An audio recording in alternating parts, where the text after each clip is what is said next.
Alright, so what do you want to look at? Particular topics that you want to look at, or particular exams that you want me to go through? Maybe stuff in the workbook?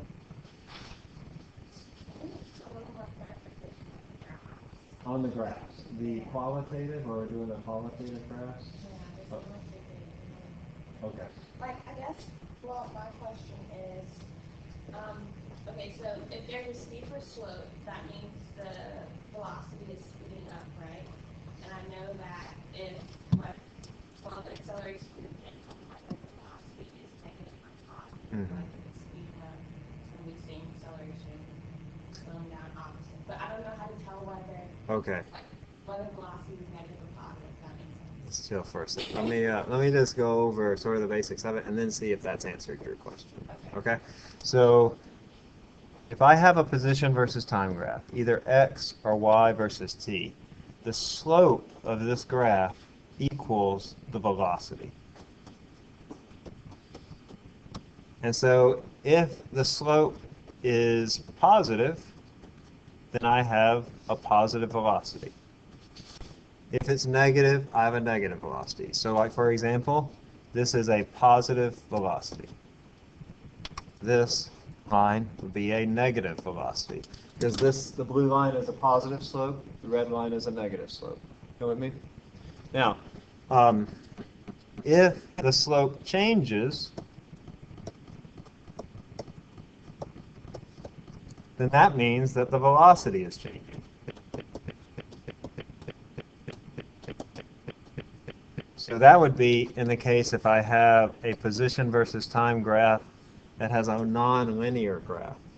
And so in this case, the slope, and I look now at the tangent lines for the slope. And that's where I draw these lines like this. I draw lines that are tangent to that function. And I see that here, my speed, or my velocity, equals 0. And now it's a little bit bigger. I have a positive velocity. And then it's really big. I have a big positive velocity. So now I look at not just is the slope positive or negative, but how is the slope changing?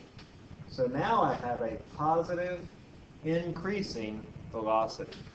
A positive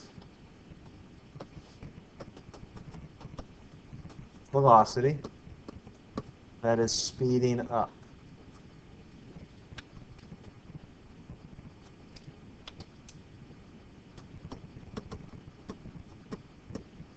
It's increasing in speed. Okay? And then when I make that step next about what is the acceleration doing, what's important here are both of these. Is the velocity positive or negative? And is the speed increasing or decreasing? If it's speeding up, that means that the acceleration and the velocity are in the same direction. Because the acceleration describes how the velocity is increasing. If they're in the same direction, the velocity adds up. But if it's in the opposite direction, it's like the acceleration is taken away from the velocity. It's like it's slowing down. So the positive velocity and it's speeding up. Because it's speeding up, the acceleration is in the same direction as the velocity. So let me write that out in words. So because speeding up, increasing in speed, velocity and acceleration are in the same direction. Or in this case, it would be a positive acceleration for this graph. Now let's do another one just to apply that. Let's say, what was the one we just did? Oh yeah, let's do this one. This is x, this is t. So, what is the slope, positive or negative in this case? Let's draw our tangent lines. Slope positive or negative? It's a negative slope. Remember, if I have a line that's like this, that's a positive slope. If I have a line that's like this, that's a negative slope. So this has a negative slope because it looks like this line right here. Is the slope increasing or decreasing in steepness? It's doing what? it's decreasing. It's really steep here at the beginning, and then it gets shallower here at the end. So that means that it's slowing down. And as I told you in class, you're going to have to be able to speak that in words, or not speak it, but describe how that motion is changing in words. And then tell me, what is the acceleration? Well, if it's slowing down, then that means that the acceleration is opposite the velocity. Because it had a negative slope, it has a negative velocity. Because it's slowing down, it has what kind of acceleration? Positive acceleration. Now, when we go from position versus time to velocity versus time, that's kind of tricky. But what you want to remember is that the velocity that you have on this graph will describe what the slope is doing on this graph. So initially, I have a big negative slope. It's really steep and it's negative. So that's going to put this point right here. Big negative. This is 0. This is negative. This is big negative. So I have big negative slope down here. I'm going to put a data point right here that refers to this point. And then here I have a basically 0 slope, so it's going to go there, and I just connect the two. So my v versus t graph is going to look like that. Okay? That's sort of the gist of it as far as qualitative, being able to describe what is the velocity doing and what is the acceleration, and then being able to translate that into a v versus t graph. Oh, you also need to be able to describe the scenarios for motion. We don't have that many, right? That where I take some physical scenario and I translate it into a graph. So let me just show you what they are. If I drop a ball, the v versus t looks like this. It starts out at 0 and it goes down like that. That's dropping a ball. Then the x versus t, or the y versus t, what is that? It starts out, looks like this, right? Isn't that right? Yeah, it starts out with 0 velocity and it has an increasing negative velocity. If I have a ball that goes up,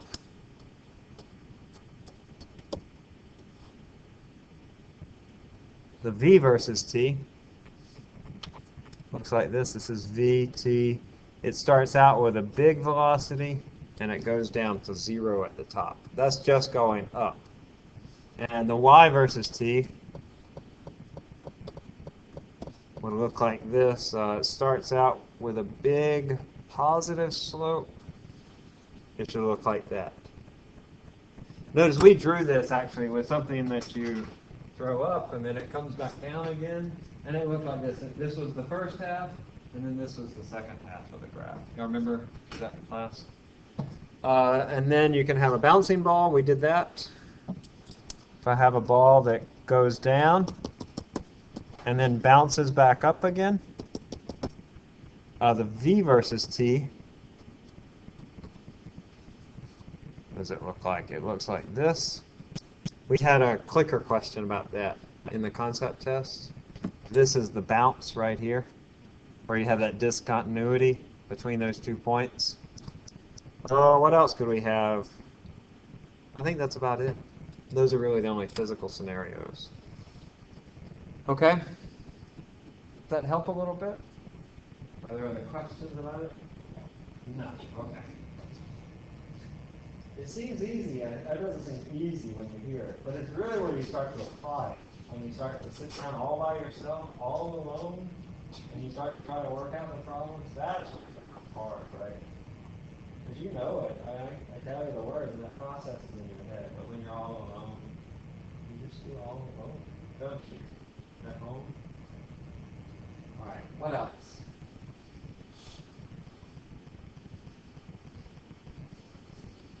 topics or particular exams. I have all the exams. If y'all want, we can just sort of go through the exams. Like I can pull up, say, the 2015 exam.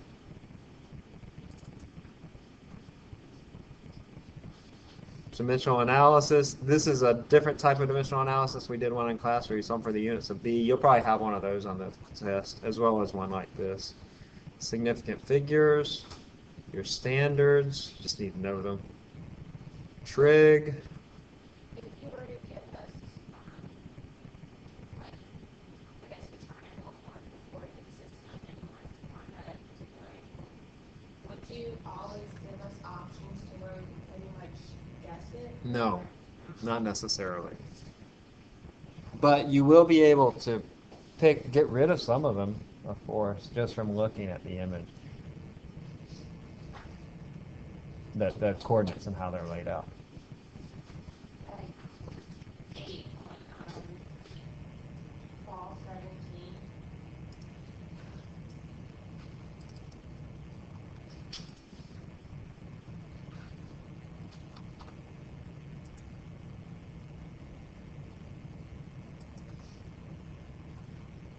Sorry, it takes a while when I open up a second PDF.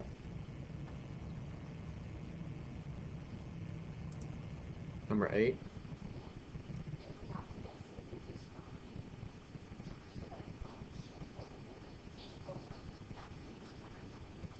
Yeah, I think you could probably pick out this one because you know it has to be between 180 and 270. You get rid of boom, boom, boom. And then you know because it's at this coordinate that it's somewhere between 180 and 225, right? Because this is the 225 mark, 180 plus 45. So that gives you, it has to be 200. But probably on the question that I give you, you're actually going to have to find this angle. Okay? I mean, you'll need to use the trig. You'll certainly have to use your trig functions, but you do have a coordinate question like that. And then I think I also just put like, oh, here's the triangle. Tell me what the angle is. I think you have both of those. It's kind of important because we get into vectors and you really need to know that really well. I wouldn't say this is the easiest test, but the next test will be more difficult. Okay, so we want to do as well as we can on this test before we move into the more difficult topics.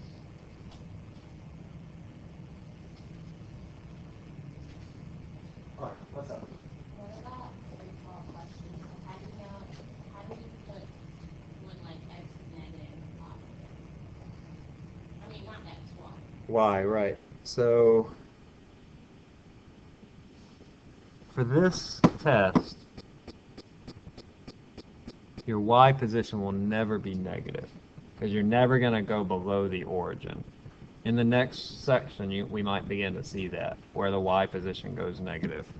But what you're going to see are some more straightforward problems like number 11 here. Like you need to know this problem, like number 11, backwards and forwards, and be able to do it in your sleep.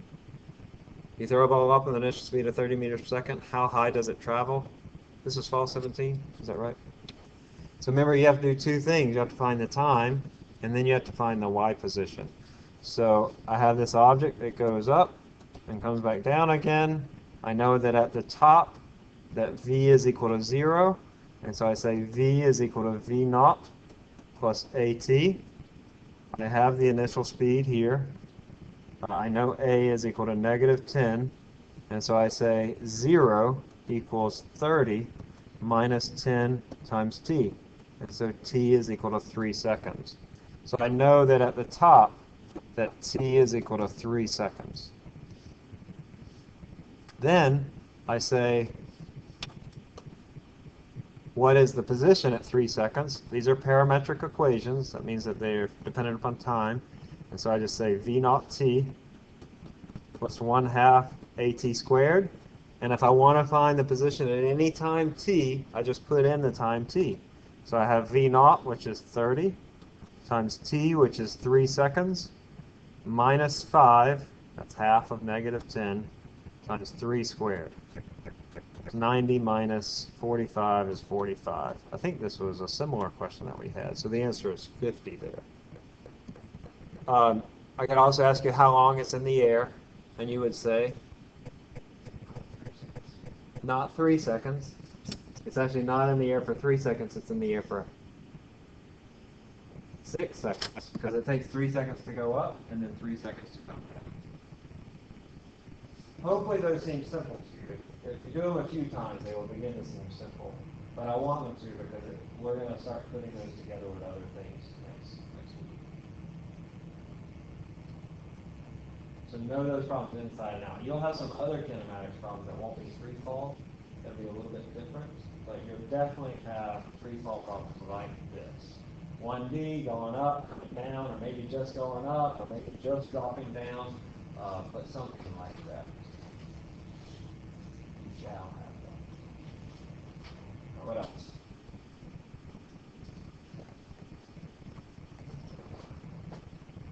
Yeah, I think we worked some of these in class today.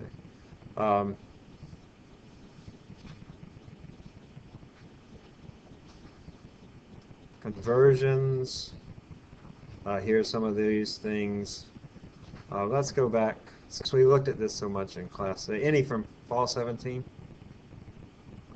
Let's look at fall, what was this, fall 15.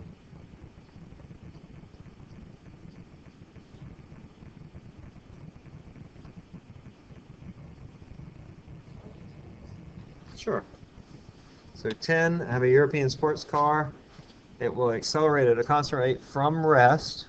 So V naught is equal to 0. That's because it's at rest. Speed to 100 kilometers per hour. So V final is 100 kilometers per hour. I'll put a hint. It's not really a hint. It's just a reminder to make sure you do this conversion. So let's go ahead and do that. 1 hour over 3,600 seconds. 1 kilometer is 1,000 meters. So it's 100 over 3.6.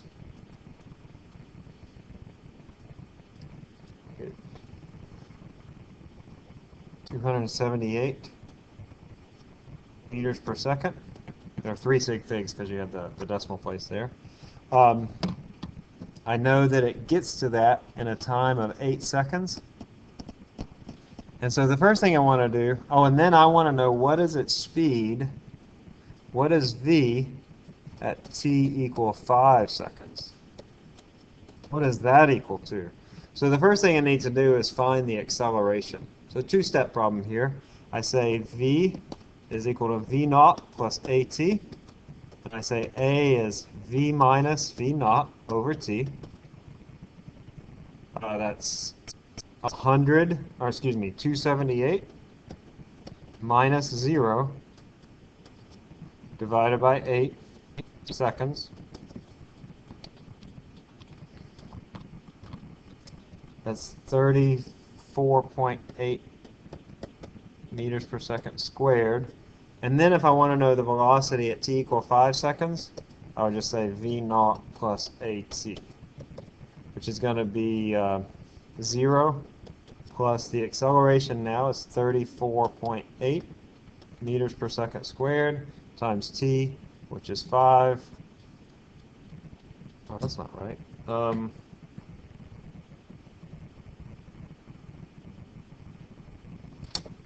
Oh, that's a problem. Let's see. It's not. I did my VF wrong.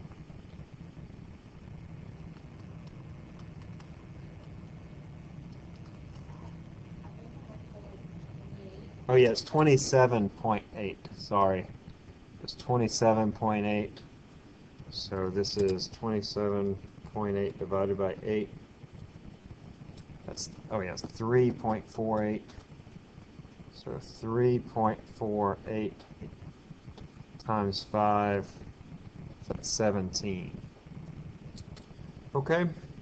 So the problems, they're really about, can you read the problem and figure out, what are the knowns and the unknowns, and then apply those 2 equations. But those are important skills. Those are skills that we can transfer into other things too. All right, let's take a look at these. You'll have some kinematics questions, just 1 or 2 like that.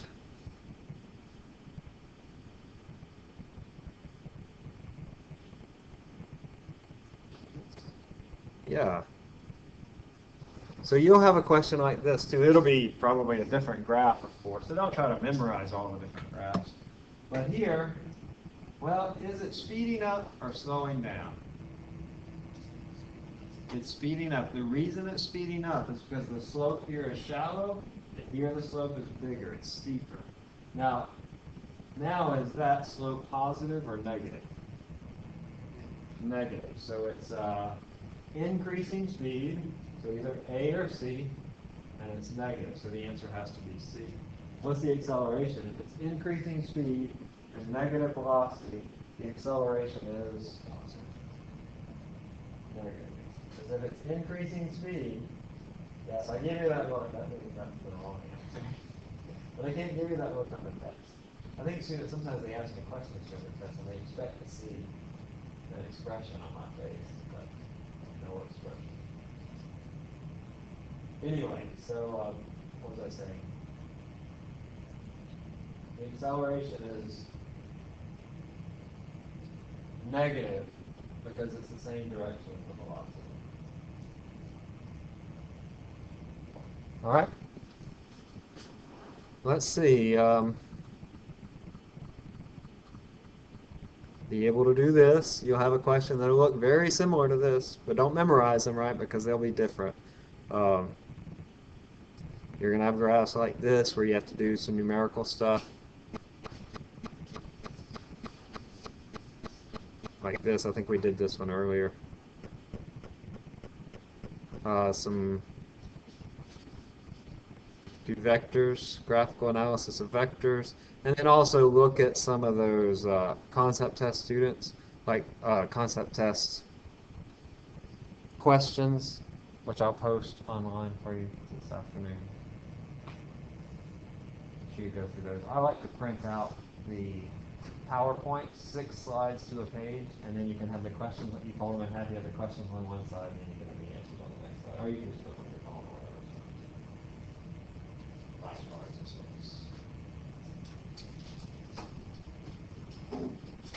What can we talk about?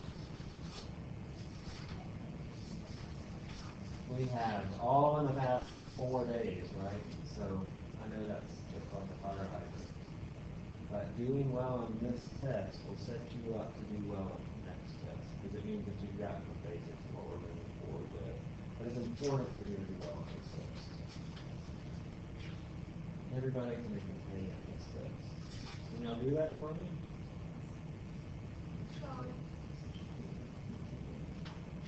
Y'all are capable. All right.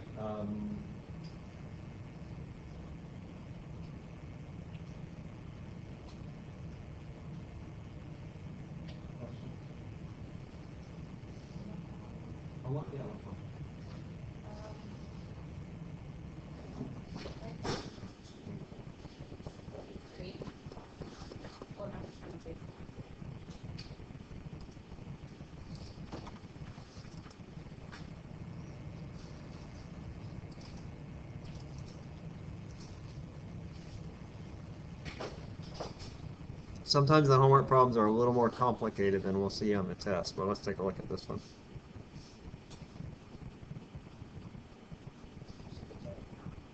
What's that?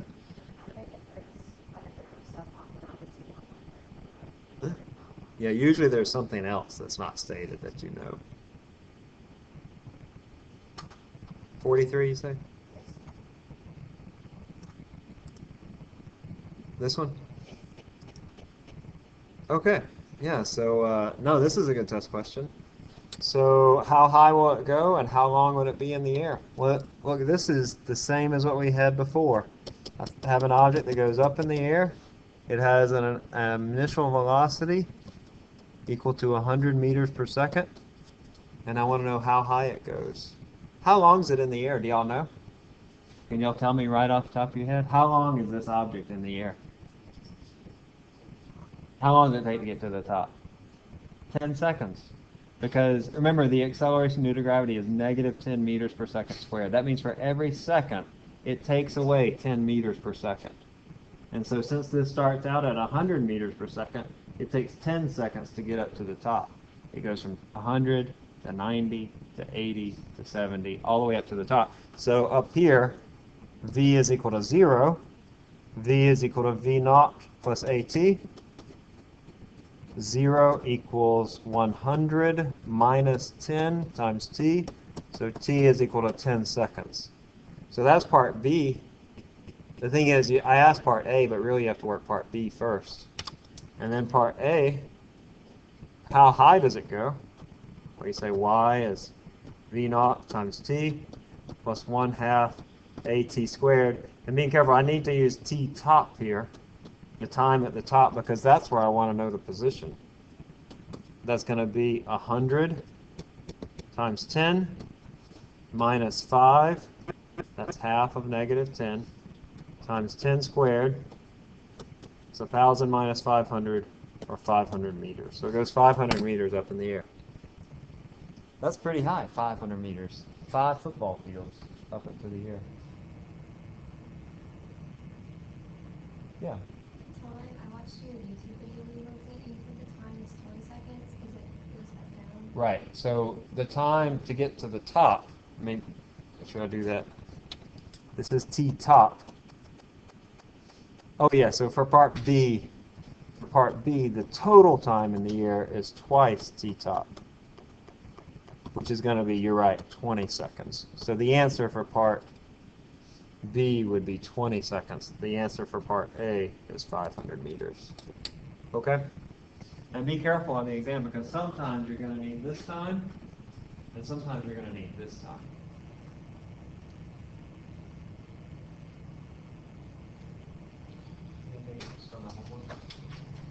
Most of these are, I think, actually pretty good practice for you.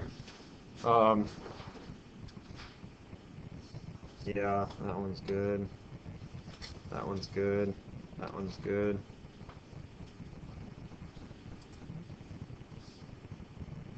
Yeah.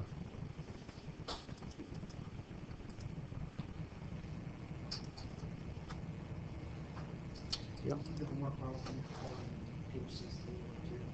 Which page? 16.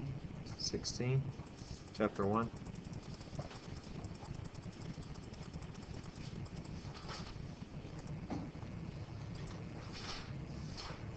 Oh, yeah, this is sort of dimensional analysis and then also estimation. It's really dimensional analysis. But you're not going to see anything sort of like this. Let me tell you, though, quickly how to do it, because once you see it, I don't think it's that hard. This is in San Francisco, or let's say that this is a kilometer square. I have 1 kilometer by 1 kilometer. So it's 1,000 by 1,000. It's 1 million square meters. And within that, I have 4,000 people. So I have 4,000 little blocks where I have a person inside each block. So within that 1 square kilometer, I have 4,000 little spaces where one person can sit. And so that means that I have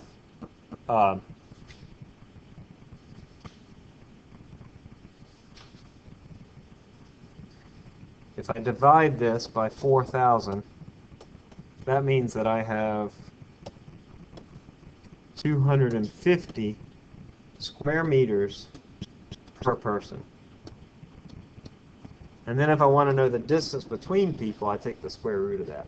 So if I take the square root of that, because, that's, each person has 250 square meters, that means that x times x is going to be the distance between people. So what's square root of 250? 15.8, 16 meters. So there's 16 meters between people in San Francisco, or Los Angeles, that is. But again, this is sort of dimensional analysis, helping you to think through the units, but you're not going to see a problem like this on the test.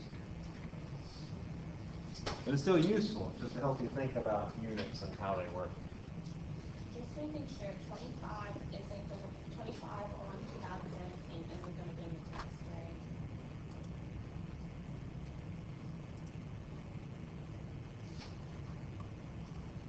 No, you're not going to have to do any sums of vectors unless it's graphical sums, where you're drawing the vectors out. We'll do that on Monday, first thing. You could do it. We've already built up the trig that you need for that, but we're not going to do it on this test. Unless you want, we could do it. No? It's probably best. A little bit clearer as possible. Alrighty? What else? I'm here. I have more questions. Number 26, what the answer is C. Let's take a look. So I have b minus a for number 26. So the way I do that is I take b, I just draw it right there, and then for a I want the opposite of what's drawn, and then the resultant I start here and I go there. So now it's not going to be c, it's going to be b.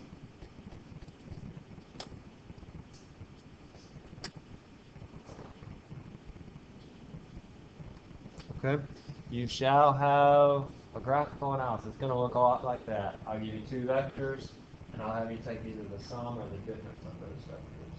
If you look back at every old test, I have a question like that. I want to make sure that you can do a graphical sum of the vectors. Is that clear? So since it's B minus A, like B would come first and then the tail of A would touch the tip of B. The tail of A would, that's right. I could draw it. I mean, B comes first because it comes first in the equation. But I could say what is minus A plus B, and that would be the same. Let's just do that for fun. Here's minus A, and then I draw B. That is minus A. And then I draw B right here. That's B minus A, and then this is the resultant. Look, that's the same vector, right?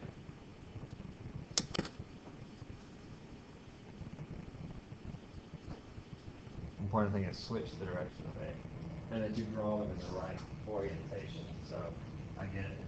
The first vector, second vector, and then I'd start back at the first vector and then draw to the second vector.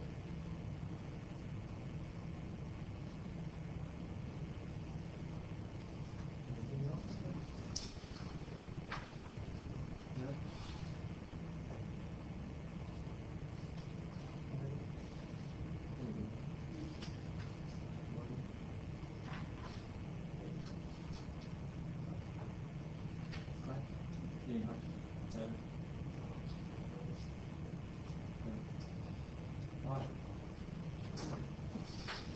That's the end, man. I'll be in the morning for a little bit, but I'm doing some reports, and if you want to drop by, I will spend time with you. All right, but just let me know that you're coming. How about that? Let me know that you're.